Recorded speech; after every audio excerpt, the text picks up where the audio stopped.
Good morning, Boker Tov, Shavua Tov. I also say Chodesh Tov because we were only able to say the Birkat HaLevana yesterday night. So also Chodesh Tov. And hello to everyone, both here in the shul and on Zoom. Our topic for Bezrat Hashem this week and next week is the Maharam of Rothenburg. That is Rabbi Meir ben Rabbi Baruch of Rothenburg. He's really of Vermaisa, as we would see, but he lived a significant part of his life in Rothenburg, so he's referred to as the Maharam of Rothenburg, and he is one of the key figures in the end of Ashkenaz Jewry as it was for 200 years.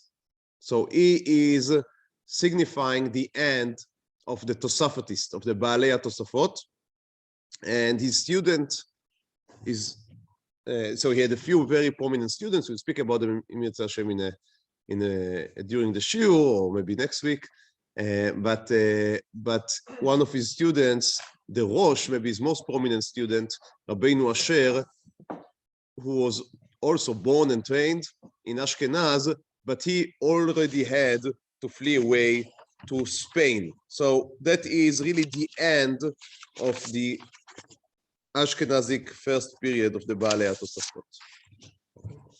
Okay. So let's begin. The Maharam is born around 1220. As always, the date of birth is very difficult to identify, but it's somewhere around 1220.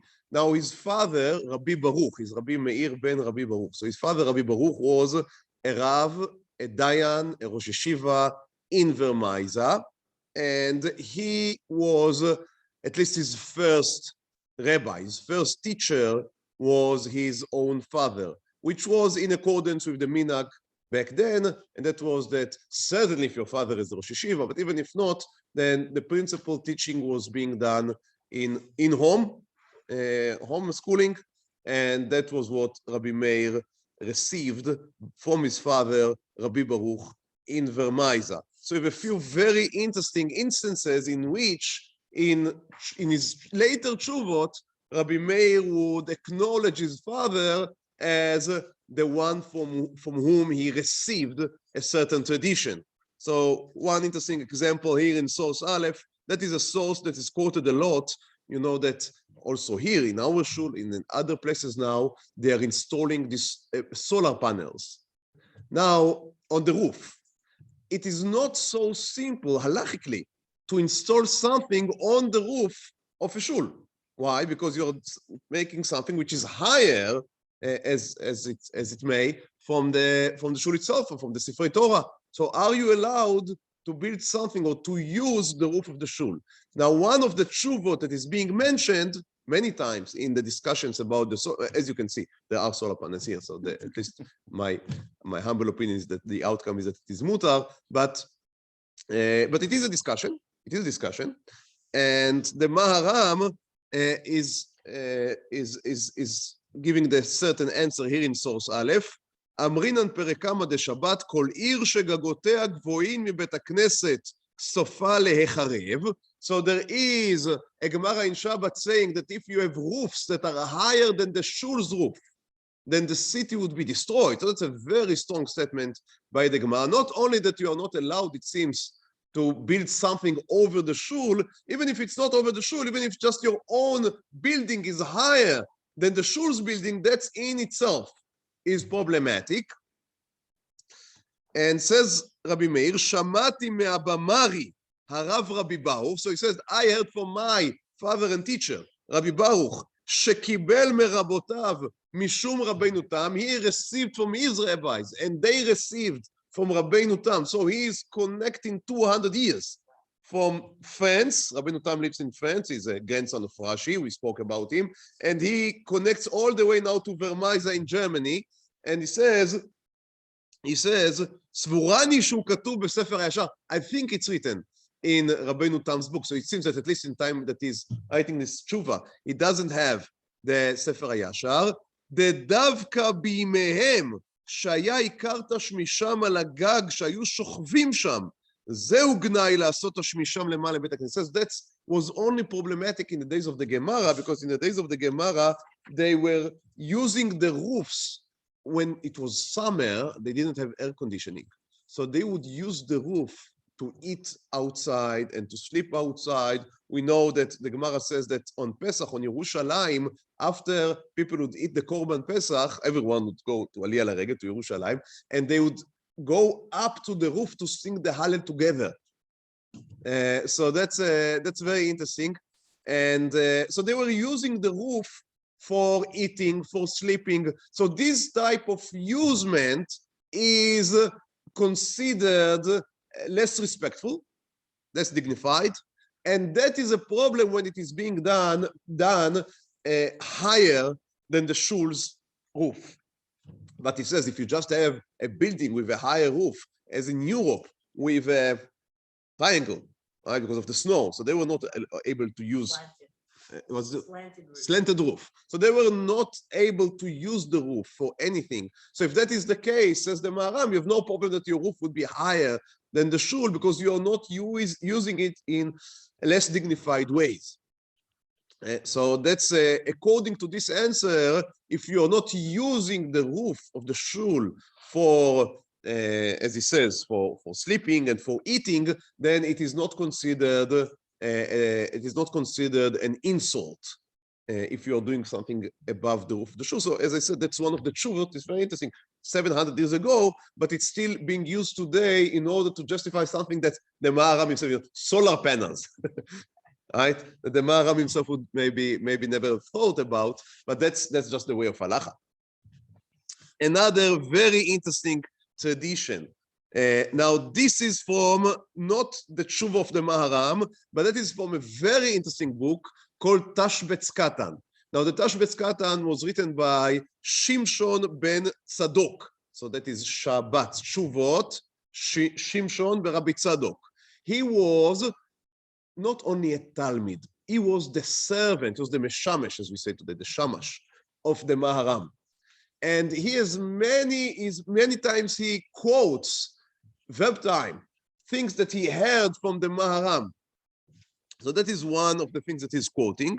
היה המהר"ם אומר שמותר להדליק הנר בערב שבת בביתו ולאכול בחצר או באיזה מקום שירצה. So according to the Maharam, you do not have to eat near your Shabbat candles. You can light the candle inside the home and then go and eat outside.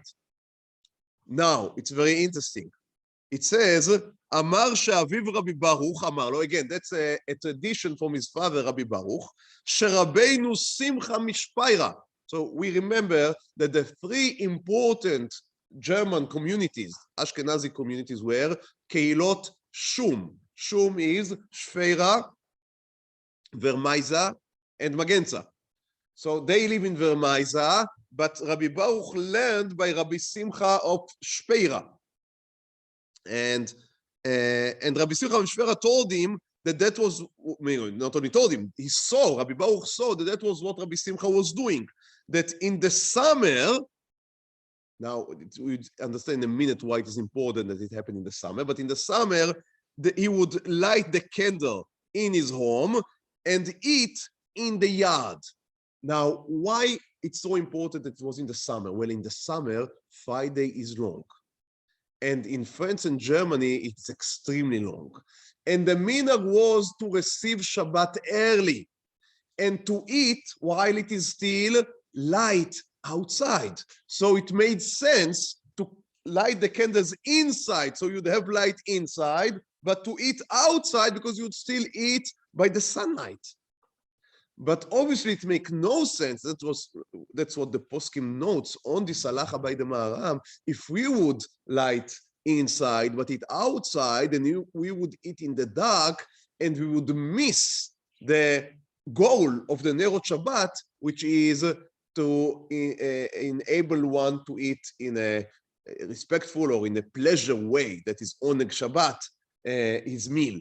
So again, we see a tradition that goes to the also to the very exact details and fine tunes of what was being noheg in Germany at that time. So that's another tradition. We see Rabbi Meir quotes from Rabbi Baruch, and not only Rabbi Baruch, but Rabbi Baruch is a link to the all his precedents, all the poskim and the rabbanim of yesteryears, of earlier years in Germany, and also, as we would see, in France.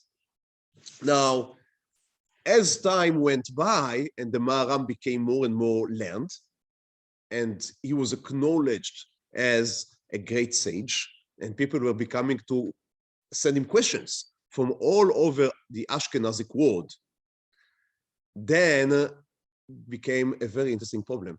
His father was still alive, and his father was, in a sense, his rabbi. But now it was acknowledged by almost everyone that Rabbi Meir was a greater sage than his father. Now, I'm sure that his father was extremely happy to see his son even overshadowing, achieving even beyond what he was able to achieve. But there was also an halachic question involved. And the halachic question would seem to us maybe somewhat, I don't know, minute, but okay, let's present the question, then I would explain. The question was, if one of them enters the room, who should stand in front of whom? Because on one hand, obviously the son has to stand before his father. But on the other hand, as Rabbi Meir was acknowledged as Gadol Hador everywhere, then everyone is obligated to stand in front of Gadol Hador, and that includes the father. So who should stand? The son in front of the father, or the father in front of the son? Now, this, again, that may sound to us as minutiae, as small details.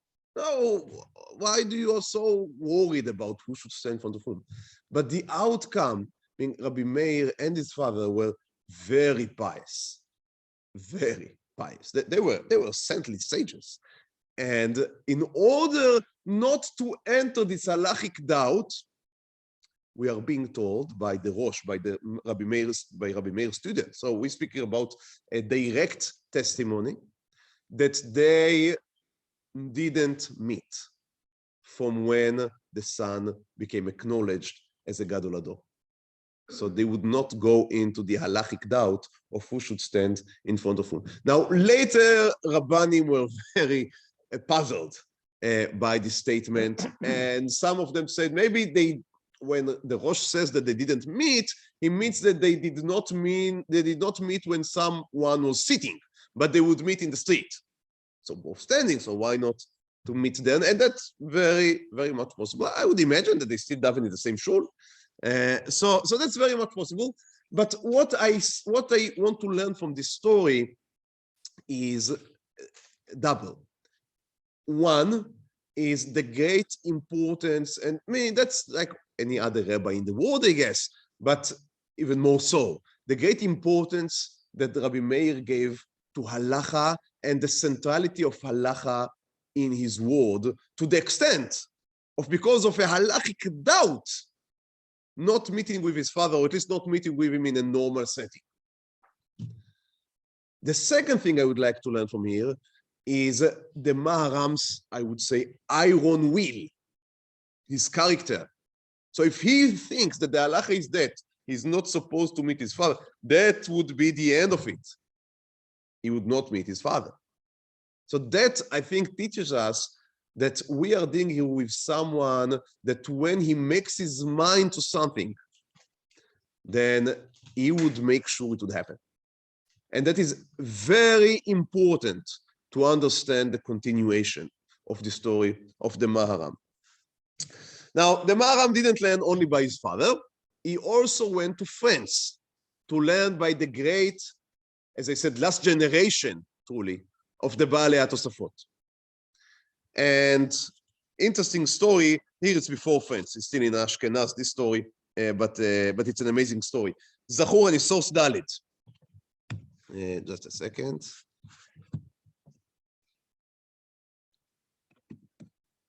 Yeah, source Dalet. זכור אני כשהייתי תינוק בבירצבורג. So that's Würzburg, I guess. So he was, again, a tinok doesn't mean that he was a baby, he was a child. So he was a student, a kid. בהיותי יוצק מים על ידי מורי רבי יצחק מווינה.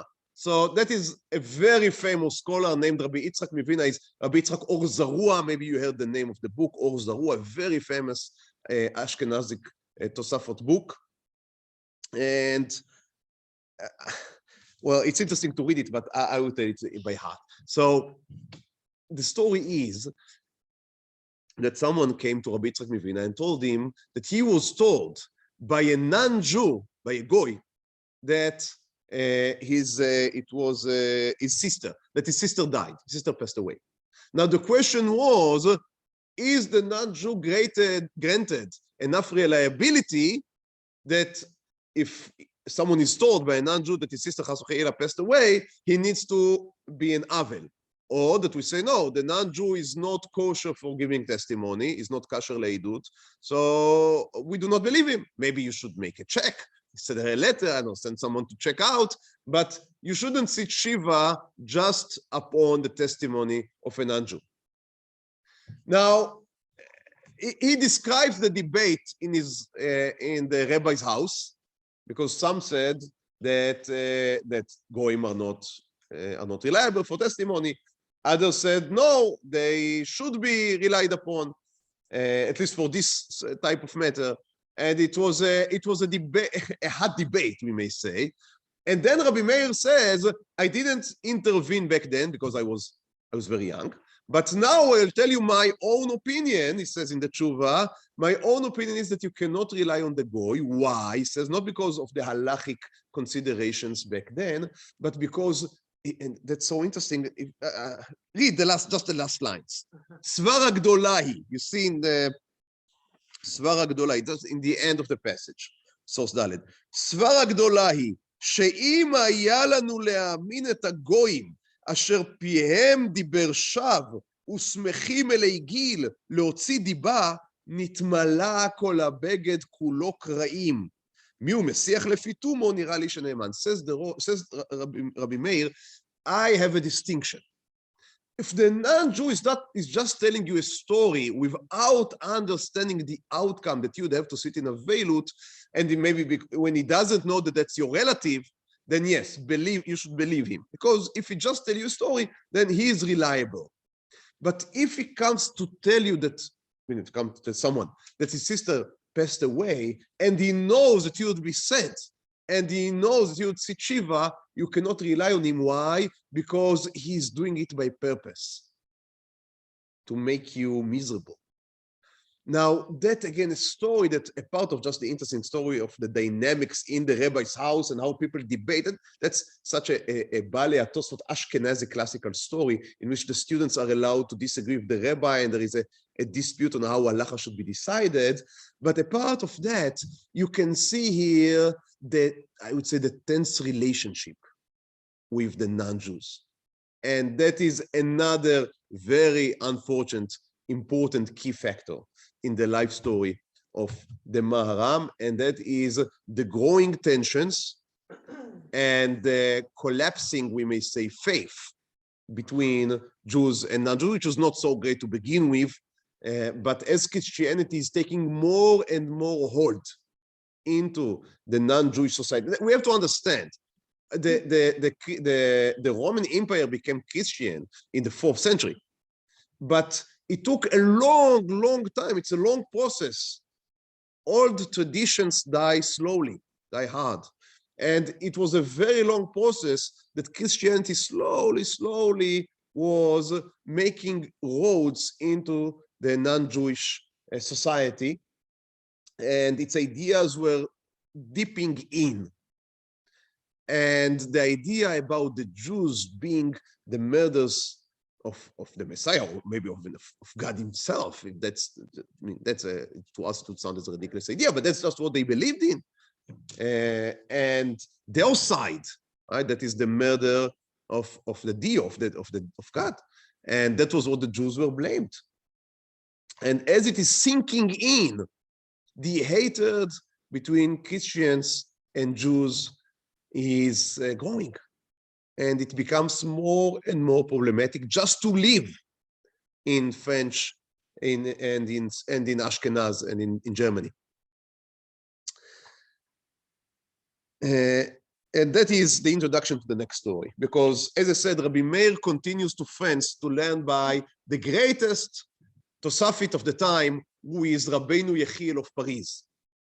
And he learned in his Bet Midrash, and in 2042, that is when the Maharam is around 22 years old, happens one of the main events in, we may say in the life, but it's more in the end of French Jewry, as it was known back then. And that is that a certain Jew, which we know him by the Latin name of Nicolas Donin. Now, he began as a student of Rabbi Yechiel, in the yeshiva of Rabbi Yechiel, but he had heretic opinions. So he was excommunicated in the tradition of the time. For 10 years, he was excommunicated, but he refused to take back his declaration about what he believes in. After 10 years, he decides that he had enough with the Jews and is crossing the lines to the Christians. So he is baptized, I guess, and he becomes a Christian, at least to himself. But that is not enough for him. He wants to take revenge on the Jews, and especially on the yeshiva world, we may say, and the Talmud.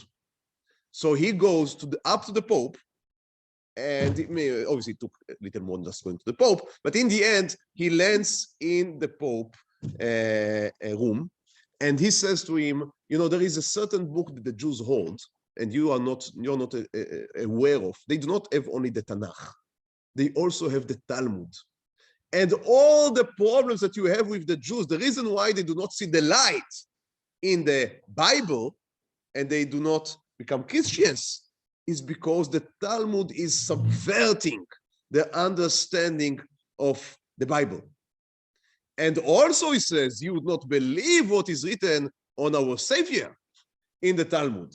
Why? Because, you know, the rabbis never bought this story about Miriam, right, being pregnant by God. So if that is not by God, and that is by someone else. And as a matter of fact, the Talmud does point out that the man responsible for that was a certain Roman soldier. Now, that would mean that the man they called Messiah and God is really a mamzer. That was an assault that they just couldn't, obviously they couldn't handle. And so they decided that the Pope decided that he would issue an order to all European kings that the Talmud should be first collected to one central place, then there would be a trial, and the verdict would be given there. Now, most of the European kings, they didn't love their Jews, but they needed their Jews, and they more needed their Jews than they needed the Pope.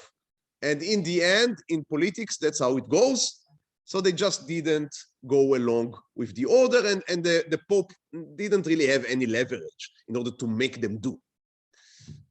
There was one king that for reasons of both piety and others, political reasons, did go along with the Pope, and that was the king of France of the time, of Paris. I mean, there was no France, but the king of Paris of the time.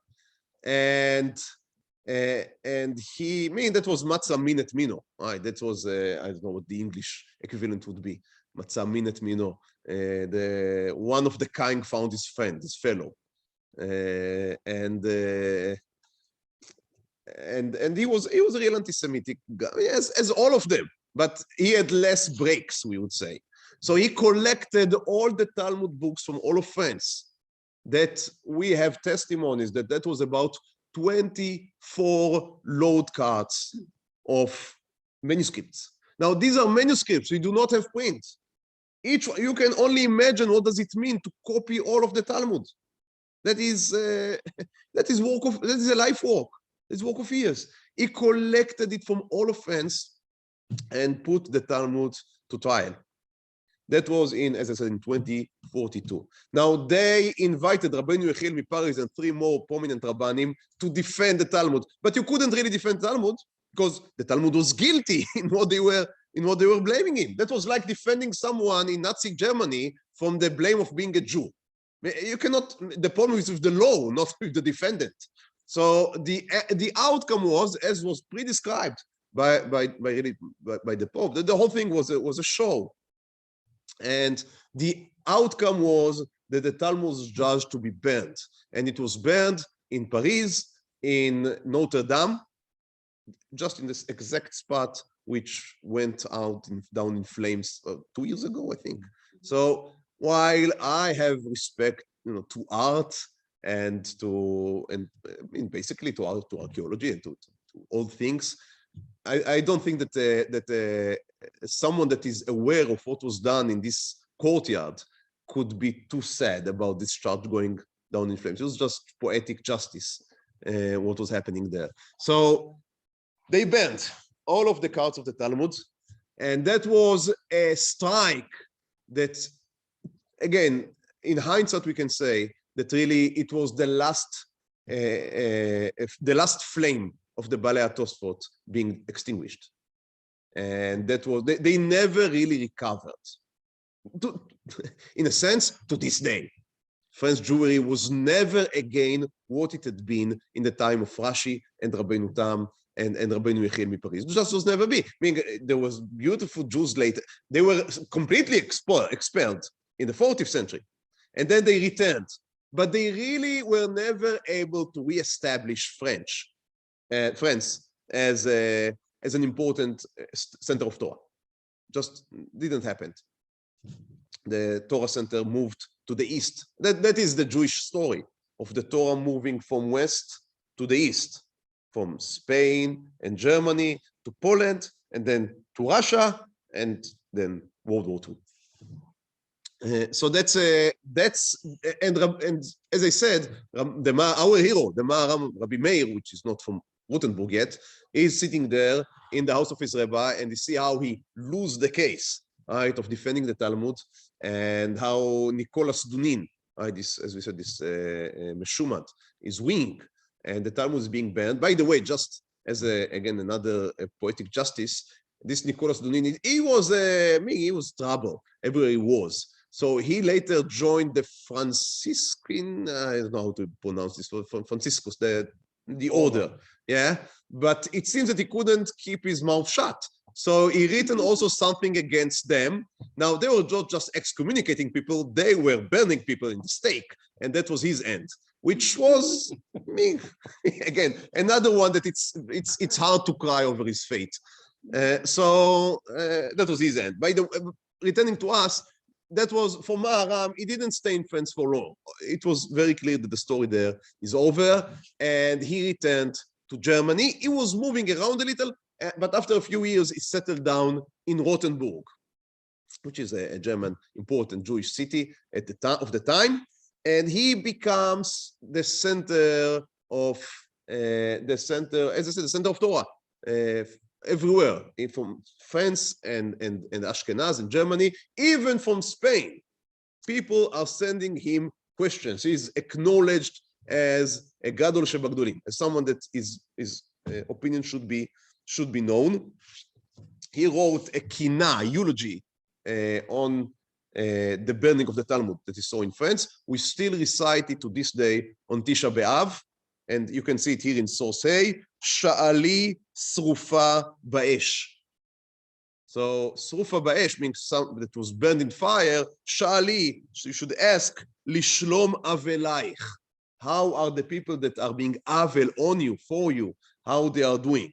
Hamitavim Shechon Bechatzer Zevulaich, who are seeking to reside in your court, in the Talmud, in the court of the Talmud. And it goes on. It's a beautiful kina which demonstrates that the Maharam was not only one of the greatest minds of his generation and all generations, but also of a heart and a poetic hand, we may say, and ability. That's, as I said, we, again, 700 years later, we still recite this kina on Tisha B'Av. Now, the Maharam is moving to Rothenburg, is building a yeshiva there, and we know, it's very interesting, we know more or less the size of the yeshiva. How do we know more or less the size of the yeshiva? Because in source Vav, you will see an answer that he wrote about a mezuzah. Someone wrote to him, asking if mezuzah should only be installed in the main door of the house, which was a mistake that was common back then. And he is writing them, no, mezuzah should be put over every room where someone is sleeping. And then he says, in my house, I have, he says, karov le-24 mezuzot. And he says, I think, it says Swani. I didn't count. He says, I think we have about 24 mezuzot. Now, why does he have 24? That's a big house. I mean, here in Talmud, people, Baruch Hashem, live in big houses. 24 mezuzot is respectful. Yeah. So he says, I have in my Bet HaMidrash, I have in my house, my winter room, my summer room. And then he says, I have to every room of a Bachur. So he had rooms in his house, meaning the yeshiva and his personal house were, I guess, were the same thing. And he had rooms for the Bachurim. So he has a dormitory. And every room of Bachurim had a mezuzah. Now, I do not know how many Bachurim he put in every room, so it's difficult to say. It seems that it's a few dozens of Bachurim, 20 or 40. It's hard for me to measure. But these would be more or less the numbers. And why did he add a mezuzah in his Bet Midrash? So it's very interesting. That's why we have a testimony from the Rosh.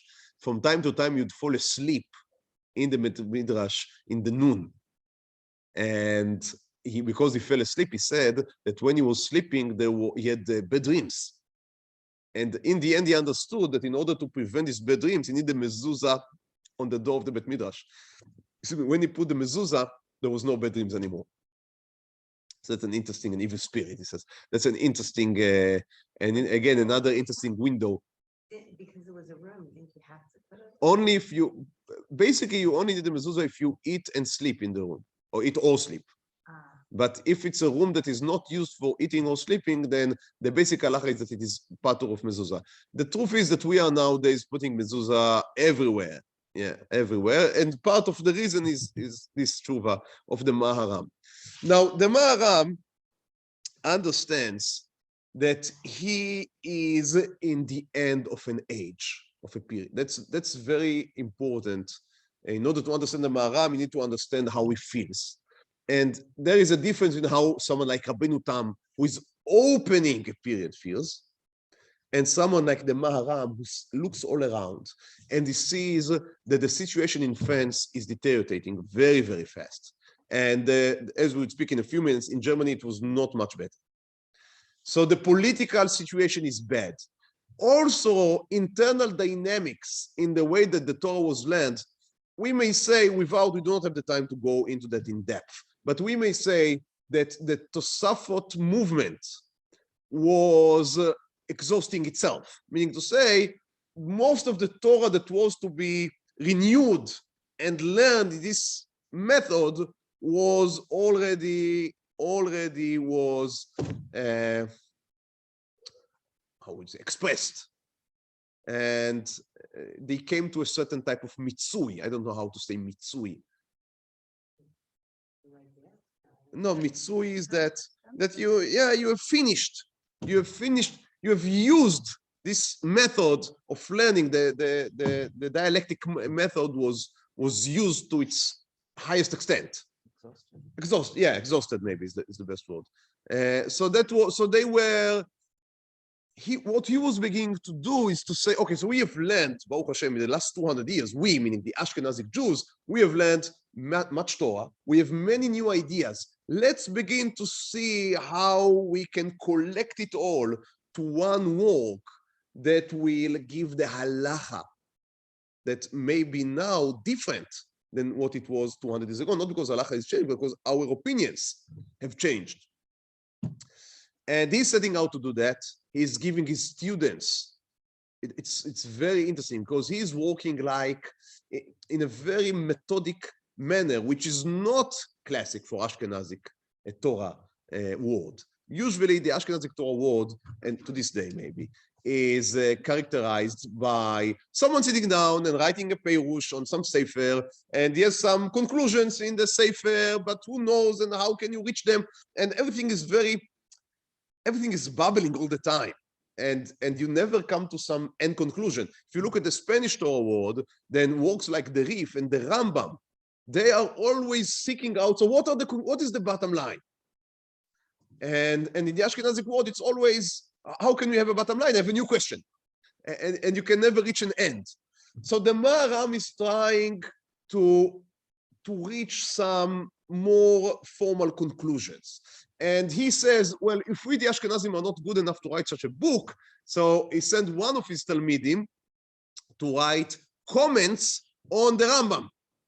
So in that way, that's just what the Remar, Moshe Isserlis, did with the Shulchan Aruch, right? So if only the Spanish can produce such a beautiful work as the Shulchan Aruch, but we can use it and we would write our own opinions on the structure built by the Shulchan Aruch. Right? So the Shulchan Aruch gives me the order, but just when he says mutar, I would write asur. When he says patur, I says, meaning if we have a disagreement on the specific opinions, but I would use his structure in order, his analytic structure, in order to have a code of laws, which the Ashkenazim seem to have never been able to produce in any, I don't know, coherent way. Yeah. So that was what you were saying. When one student to do that, another student, that is Rabbi Meir Cohen, which was written what we know today as the Hagahot Maimoniot. So that is Maimonides comments, Hagahot Maimoniot. Another student of him is Rabbi Mordechai Rabbi Hillel, who wrote, again, another famous book, which is called the Mordechai. The Mordechai is a collection of all the Ashkenazic opinions and tshuva that he could have found, but its order is in the order of the Talmud. So it is very difficult to use, but nonetheless, it's a trove. It's a treasure of many old traditions that the Maharam was collecting. Now, again, why do you collect? Because you feel, you are afraid that things are beginning to fray away. So you need to collect and to create a cohesive, maybe tradition. Cohesive is the right word. Consolidate a tradition that you can keep and maybe take with you if you'd be uprooted. The communities in Germany were in trouble because in Germany it was not necessarily the Pope, it was the king. And the king was a certain man called Friedrich the Great. His name was, just a second, Rudolf, Rudolf was the first to the Habsburg house. Now, they would go very, very far.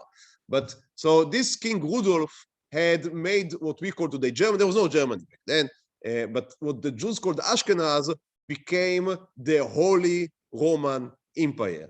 Now, it was not Roman in any way of the word. They just used the word Roman in order to get like legitimacy from we are the heirs of the Roman Empire. They were not the heirs of the Roman Empire in any way. They were the heirs of the barbaric tribes that vanquished the Roman Empire. But anyhow, they wanted to cover themselves with this cloth of the Roman Empire. Now, it was not Roman, it was absolutely not holy in any sense of the word.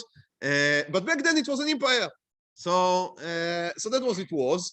And he needed, as any other emperor, because he made himself an emperor, so what does he need? Money. From whom can you extract money? From the Jews, right? Because they had, and you were able to extract without too much of political price. Right? That's the peasants. You can enslave them, but there is nothing to take. The nobility, they have money, but you cannot deal with them. So the only ones that have money but are vulnerable to your attacks are the Jews. So they are the easiest prey. They are the easiest target, and that is throughout history. And that he didn't invent anything new, Rudolf. So he's demanding more and more money from the Kehillah, from the communities. And the communities are trying to meet his requirements, his demands. Now we have to understand that the state was very different then than what it is, the modern state that we know about now. Now we have an individualistic society. That means that if, let's say, I need to pay taxes to the state, regardless now if it's Israel or the States or England or whatever, but I need to pay my taxes. Now, let's say if I won't pay my taxes, what would happen? they would go after me. They cannot go after my father because I did not pay my taxes. They could not go after my children if I didn't pay my taxes. They cannot even go after my wife if I didn't pay my taxes, unless they would be able to prove that I am taking my belongings and I'm maybe writing them under their name. But unless they would be able to prove that, each one of us is responsible for himself. It's an individualistic society.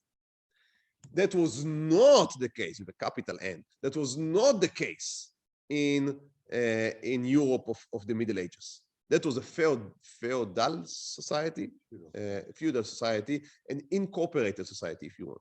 That would mean that the king does not intervene with me as an individual. I am part of a corporation, not a business corporation, but an order in society, a class, caste. Yeah. So that was how the society was built. So if I'm a peasant, I am part of the household of the nobleman, which I'm a peasant of. So the king is only dealing with the nobleman. The nobleman is dealing with me. So that was the way that things were built. So if I'm a peasant, that's a very clear class in society called the peasants. There is a class in society called the nobility. There's a class in society called the clergymen. Now, what about the Jews? How do you define them? It's very important to define them because you want, again, the king to extract money. So you do not go to every Jew and ask him for money because that's not the way the state operates. You are going to the Jews as a body. So that was what we call today the kehila, the community. So the community was responsible in front of the king. So the king, again, usually it would not be the king. The king would ask for the noble of the area a certain amount of money as taxes, and then the noble would come to the Rosen, the Paritz, as the Jews called him. So he would come to the Jews, to the community, and he would say, I don't care how many Jews you have. I don't care how much money do you make. You would give me X amount of marks, if that's in Germany, in every year. And now the Jews have to allocate from their members this certain amount. So the Jews had autonomy to decide how they collect taxes. And as the taxes were ascending, right, there was demanded more and more, the pressing question of how do you allocate taxes, how do you take from taxes, became more and more, collect taxes, thank you, became more and more pressing. And now the question is, how do you govern a community? Who get to decide?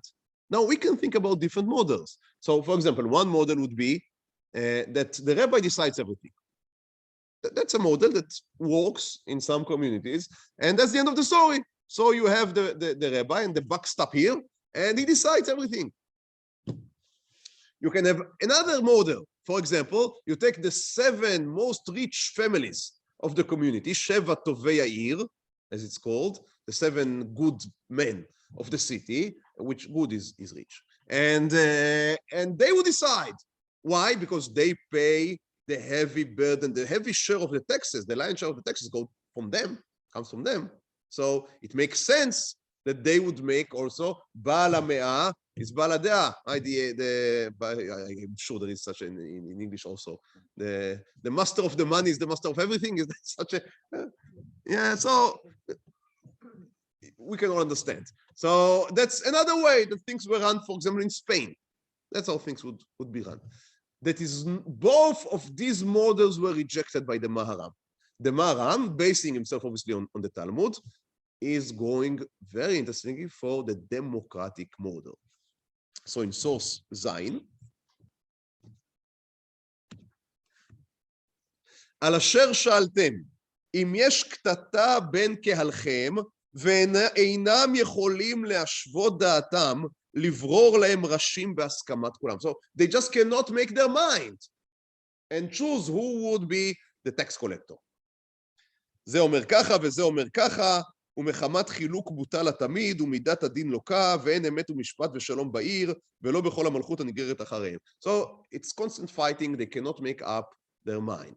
says the Maharam, נראה בעיניי, שיש להשיב כל בעלי הבתים הנותנים מס. So you should take all members of society in good standing. Good standing means that they pay the taxes. You don't need to be rich, you need to be able to pay your taxes. So a homeless person, for example, would not be part of the democratic state of the Maharam. But, and also, I apologize, but not women. But every man of good standing is to be seated, ויקבלו עליהם בברכה, שכל אחד יאמר דעתו לשם שמיים ולתקנת העיר, and they would accept, he says it in Sagi Nahor, he says they would accept the blessing. It means they would accept the curse. That everyone must say his opinion according to the best of the city. That is like taking an oath. So everyone take an oath that he would do everything for the best of the city, not for his own self-interest. וילכו בה אחרי הרוב, and they should go according to the majority. לברר ראשים, לברר חזנים, לתיקון כיס של צדקה, למנות גבאים, לבנות ולסתור בבית הכנסת. So everything, all issues of community should be decided by majority. Who do you hire? Who do you dismiss? You build the shul, you do not build the shul, how the shul should be built. Everything should stand to a vote, and it will be voted. That's a direct democracy. It's not representative, because these were small communities. So all the Balei Batim of good standing would convene every once, I don't know, in a few months, and they would make a vote on the issues on the agenda. So that's for us, it may sound simple, but to a large degree, it was the Maharam that set the model for Jewish communities for 700 years, or at least until modern times, when the autonomy was more or less taken from them for 500 years. There was no idea like that before?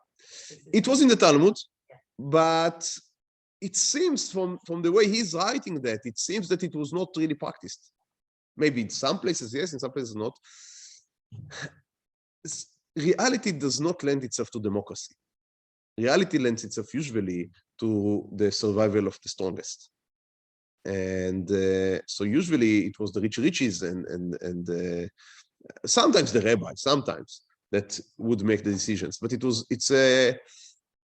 it's an idea that you have to enforce, the idea of democracy. That's what I think it boils down to. It makes sense, but it's an idea you have to come up with.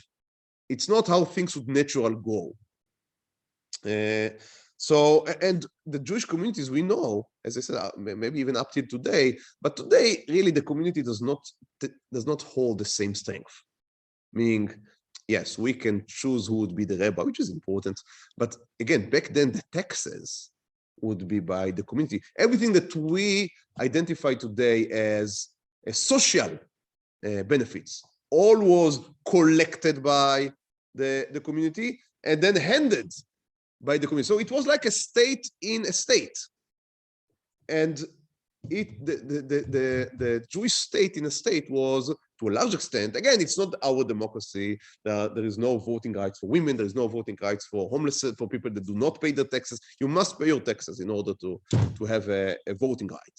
But if you are, then your voice is equal to anyone else. It's not important if you are learned, if you're a scholar or not a scholar. It's not important if you are rich or you are not so poor that you cannot pay your taxes. But if you can pay your taxes, then your voice is equal to the most rich gvir of the city. That is something that that was a novelty in the world, to be honest. And some argue, it's much beyond my knowledge, but when I was preparing this shiur, I saw that some historians argue that later there were Christians that were looking for better models in the beginning of the Enlightenment, looking for better models of how to run the non-Jewish states. And they were looking for the Jewish community because the Jewish community was the only community, the only social order that was benefiting his members, that was giving education, that was giving, I say, social benefits, that was taking not only a machine for producing taxes, but also something that was enhancing its members. So it may be that this ruling by the Maharam even influenced the entire European model that came after. Now, again, I am not stating it's not my, it's not my field of expertise. Very far from it. I do not know. I don't know, but I did read this claim in someone that I think is I don't think it's too biased. Anyhow, but that was too good to continue, because as I said, when this Rudolf guy understood that he can pump more and more money, he came up with a new idea. And the new idea was, up till then, the Jews were considered, again, as I said, there was a problem. How do you classify the Jews? Because they are not peasants, they are not landlords, they are not artisans, and they are not clergy. So what are they? So for hundreds of years, they were considered horsemen. They were in the class of the horsemen. Now, the class horsemen is what we would call today knights. So it is somewhat ridiculous to think about our forefathers classified as knights, but it made sense because it gave them, they were, many times they were merchants and they needed a free movement. Now, the peasants did not have free movements. They were chained to the landlord. And the clergy were clergy, obviously they were not clergy. And the artisans, most of the time, the Jews were not allowed to work as artists. So what do you remain with? You remain with horsemen. Now, truth is, that was a beneficial status, and it carried a lot of privileges, and the Jews were happy with it. And Rudolf understood that if he wants to take more money, he needs to make them servants of the king. Servants of the king, it has a Latin name which I cannot pronounce, but camere something. But that was something that the Maharam opposed strongly. As you can see, he had, it's very interesting, he had very keen political senses. And he understood that if the Jews would be reclassified, instead of as knights, they would be reclassified as the king's servants, he would be able to take as money as he wants. Because that's like, give an example. Let's imagine that my salary would be attached to a judge salary. So you cannot harm me without also harming the judges, right? So that is a protection over me. So again, if I'm a Jew and I am classified as a knight, then you cannot harm the Jews too much because then the knights would begin to revolt. But if you disconnect, and now the Jews would become the personal servants of the king, then you'd be able to extract as money as you want. Now, there was also a carrot. The carrot was that they would enjoy the defense, the direct defense of the king. So when there would be pogroms, and there would always be pogroms, then the king himself would be obligated to defend them. But the carrot was not as big, and not, the carrot was maybe. And the stick was for sure, was definitely. So the Jews opposed. And the Maharam of Rothenburg decided, and again, that's amazing. He was arranging a runaway movement from Germany. It is not clear to where. Unfortunately, the historic sources just do not teach us. Some claim that he was trying to make them run away to Eretz Israel, because he was caught in the end in Lombardy, in Italy. Now, what do you mean he was caught? On what offense? Well, if he is the servant of the king, he's not allowed to exit the country. But he refused to be classified as the servant of the. That was a political stance. But the Italians, the non-Jews of the Goyim of Italy were cooperating with Friedrich, excuse me, Rudolf. I don't know, I call it Friedrich all the time. They were cooperating with this Rudolf, and the Maharam was captured in Lombardy and sent back. That was the place in which they were arranging for everyone to come in. They were running away in different routes, and they would all meet in Lombardy and then sail. Now, it's not being said to where they were going to sail, so that's so frustrating. But they were going to sail to somewhere. Now, it makes sense that they were trying to sail to to Israel. And there were Jews back then. I mean, there was a movement of Aliyah in the time of the Baalei Tosafot. Jews from French were also running away because of the deteriorating state in France. They were also running away to Israel. So it may be, and who knows, it would be so interesting if the Maharam was able to reach with thousands of people, Eretz Israel back then. Who knows how history would have turned out? But that was not to happen. God did not want it to happen that way. And the Maharam was captured in Italy and was sent back to Germany. And he was jailed by this Rudolph guy. And that was, essentially, that was the end. I mean, what do you mean? That is the beginning, that is the end of the first part of the story. And that is the beginning of the second part, which is one of the most heroic stories in Jewish history. But we will tell this part in Mirza Hashem next week. So I will cliffhanger, exactly. So we'll meet again Be'ezrat Hashem next week. Stay safe, and Be'ezrat Hashem, I will see you. Thank you very much. שבוע טוב. Shabbat.